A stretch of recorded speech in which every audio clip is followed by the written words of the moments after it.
What's going on, my friends? Chris here. We're going to bring you all an update today of Bitcoin as well as some altcoins. Right now, Bitcoin's sitting at $39,400. We're down about 5% on the day.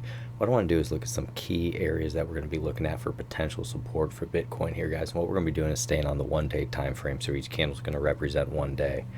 In the last video that we were looking at this prior month low, and this is going to be in blue here, guys. So this price is going to be roughly at $39,000, around $800.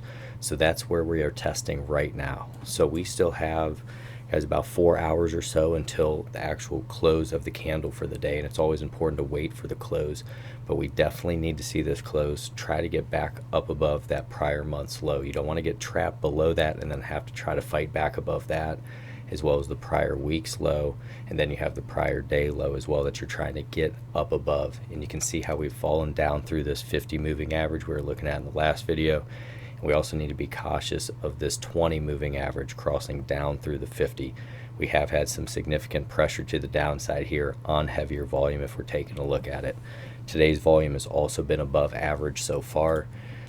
We're looking at, on average traded, the volume is usually 17.26K. Right now we're at 18.24K, so definitely some bearish downside pressure coming in.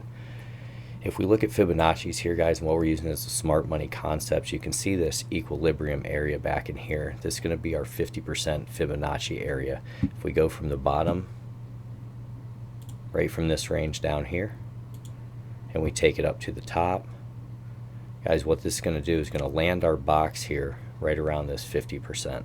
And that's a potential area we could look at to see if we go back down to for support. And that's going to be at 36,844. I'm not saying we have to go there, but it's definitely an area I'm going to watch, as well as that 0.618 at $34,000, because that could also correlate with the 200-day moving average, which is going to be important for us as well. If we're taking a look at our money flow so far, money flow is at a 0.79 to the positive.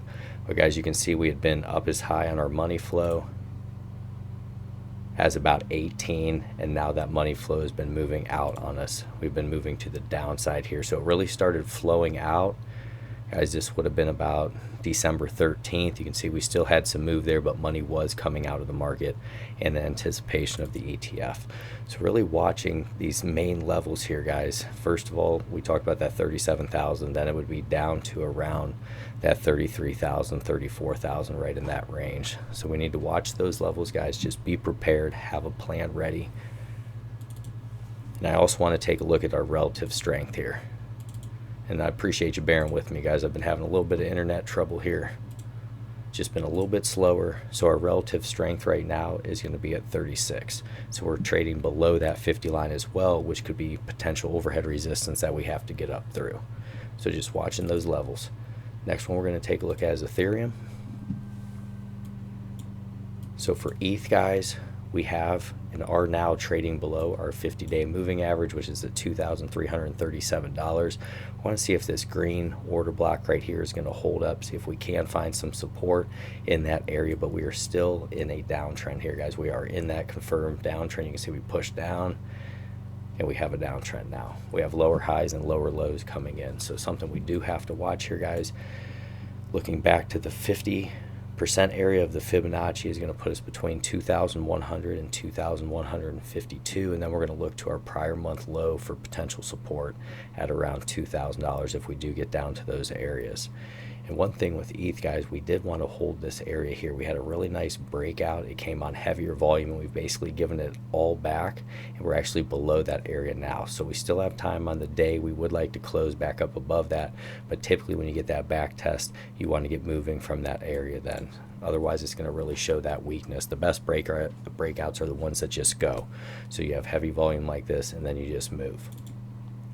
Relative strength is going to be at 44, so yet again below that 50 line. Our money flow is going to be at 0.89. That's going to be to the positive, but also flowing out. And our VWAP is going to be at a negative 16.70 right now. So that's going to be Ethereum. And guys, also let me know what coins you want me to cover down low. Try to do the best that I can for you, and I try to be as real as possible on this channel, because this channel, guys, it's not about getting rich quick, because that's not realistic in the cryptocurrency space.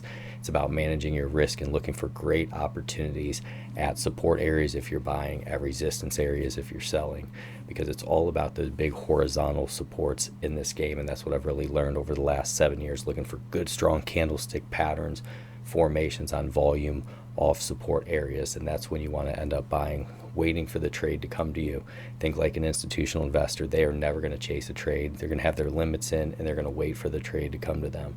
So just be patient out there, guys. There's nothing to rush, and there's nothing to chase. Just be patient and have your plan. So the next one we're going to take a look at is Link. So for Link here, guys, we are trading below our 20 simple moving average in green, as well as our 50 simple moving average in red there. We're going to look to our prior week's low, which is going to put you at $14.16, and be our prior month low at $13.62. Are going to be the support areas. Overhead resistance, we have to get through the prior day high, which is going to be at about $16, so still a lot of work to do there. Relative strength is going to be a 47. Our money flow is going to be a negative 4.21, and our VWAP is going to be a negative 8. Next one's going to be Litecoin.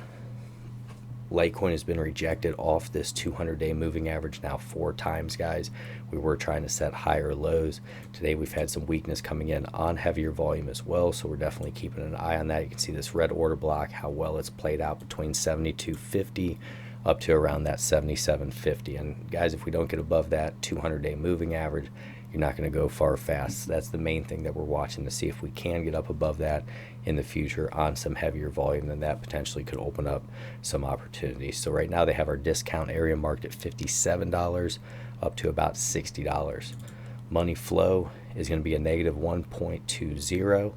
Relative strength is going to be at 43 right now. So also working to try to get up above the 200-day moving average in white, guys, as well as that 50 on the relative strength. So a lot of work to do for Litecoin as well. Next one, we're going to look at Solana. For Solana, guys, and one thing it's given up here is our 50-day moving average as well. We have to wait for the candle to close today, but if it closed where it's at, we have now given up that 50-day moving average, which we have been trading up above since October 1st. So really paying attention to that as well, guys. Watching this equilibrium level, that would put you back at around $70 to $74, and we'd look at our prior month's low for potential support back around $60. Not saying we have to get to that area, but these are the support areas that you want to watch and see what happens with this money flow and the relative strength and the candles off those areas.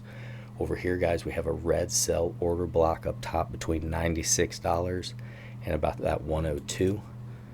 Money flows a little bit better than most here. It's going to be at a positive 5.69, but still nothing too crazy there, guys. Relative strength is going to be at a 40, so also trading below that 50, showing weakness. So really watch those areas for potential support. And then we'll take a look here next, guys, and let's take a look at XRP. So XRP trading below its 200-day moving average as of right now. Also, you can see this red order block here, guys. This is going to be between 59 cents up to around 62 cents, and these really play out well, guys. I like to use those, watching to see what candles do in these red order blocks and these green order blocks at support. Watching to see, guys, say price did come down to this area where it's marked strong low, or down to this green box. You would like a nice strong candle coming and closing out of that, and then you could put your stop underneath if you're trying a long position from some of those lower areas.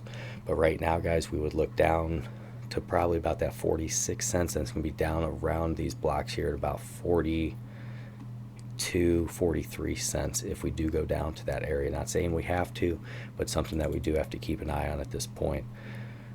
Relative strength is going to be at 32 right now. Money flow is going to be negative 7.5, and our VWAP is going to be at a negative 4.18. So what I'd say, guys, is really watch these main support areas, see what happens with price if we do get down to those, and see if we do get bounces off those areas with big volume, and see if the bulls are stepping in.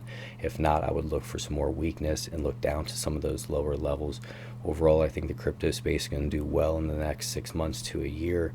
But in the short term here, guys, we could go down to some of those lower levels. So I just want to put that out there. Have some cash ready, be prepared. God bless each and every one of you.